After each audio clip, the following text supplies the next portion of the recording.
I didn't quite know who I was, and I didn't know where I belonged. So hopefully with this video, I have a better understanding of who I am and where I do belong. Amber Adams. I'm American. Caucasia is not a country and I do not come from there. My name is Jennifer Jones, white. My name is Elmer Jones. I'm a black person. You get a lot of people from a lot of ethnic backgrounds and places here. There are This is people, a very diverse city. you know, from wherever they come from, and the attitudes where they come from, they bring with them. Run into some people who are, you know, Very that negative. have their, yeah. Parents would talk about, sometimes you'd hear things about black people or something. And our attitude in that era was, we will find out for ourselves. We're not going to take your word for what a person is or isn't just by their color. Well, everybody's different, but everybody's all the same in that no matter who we are, we supposedly have the same blood running through our veins as the next person. I'll keep myself, thank you. I don't want to go black. No, I don't mind being with a black person, but I don't want to be black. Because you see the problems and you've heard about problems that other races have had, and I don't want them. I don't look at another kind of person going, I wish I was one of those. No. It's a very interesting and sometimes frustrating experience.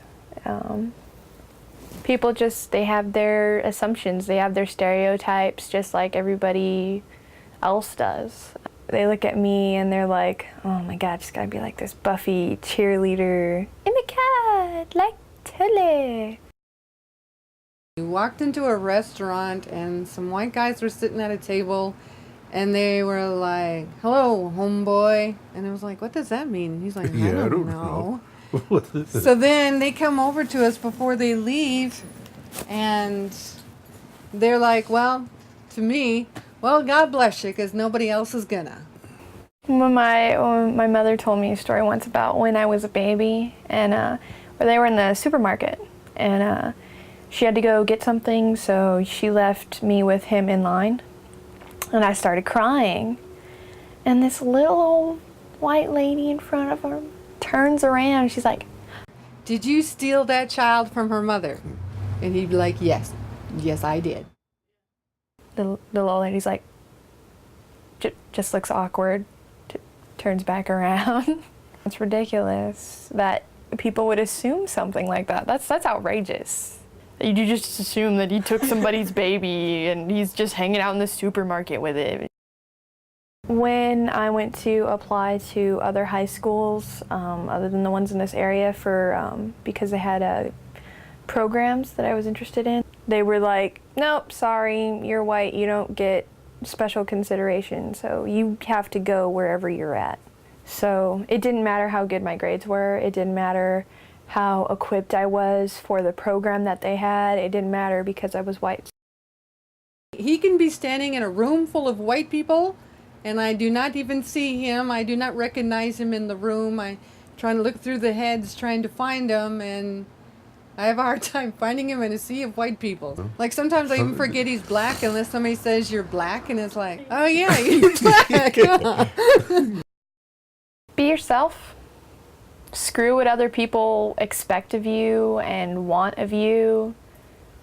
Be you. Doesn't matter if you're black, white, mixed, or anything with else. anything. You're always going to have somebody saying something. No matter what. And if you take everything that everybody says to heart, it's not going to leave much room for you. They want to fight you for your race because you're something, fine. Either fight them or walk away. And their opinion doesn't matter. It's what you think of yourself. That's what's important. Yeah. Now that I've interviewed my family, I've realized now that I really belong with everyone. That I don't just belong to one certain group. That people are people, you know. It doesn't matter what people say or how they are. I'm gonna be who I am, and I belong wherever I want to be. Hasta la bye bye. Goodbye. Arrivederci. Bon voyage.